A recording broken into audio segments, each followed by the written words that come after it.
Everybody has memories of beating Bowser when they were a kid and rescuing the princess, and that's the enjoyment of them all. Since Jared Bennett was 12, he's had to make do without his old Super Nintendo. The Nintendo, the Zapper, the 2 controllers, all 15 games, I pawned off for Christmas money because Christmas was more important at the time.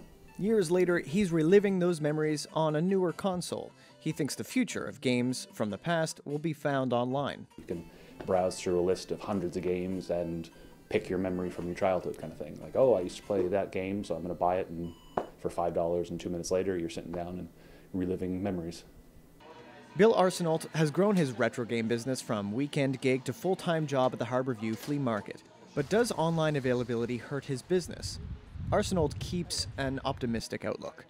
I've been doing it for about 20 some odd years, back in Penhorn Flea Market days. Is when I started out, so I've built up a price guide system.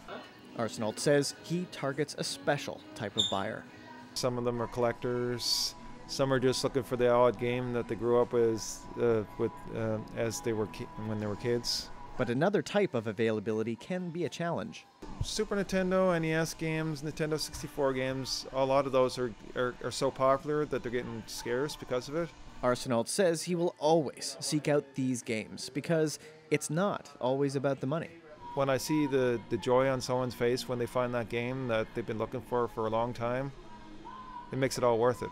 The delivery system nowadays lets you relive the games and play them as much as you want without having to go and buy all the cartridges and the systems and everything else. So there's not really a lot of point, in my opinion, to do that. But a lot of people do like having the physical copy in their hand and blowing the dust out of the NES cartridge and putting it back in the system 12 or 13 times to make it work. So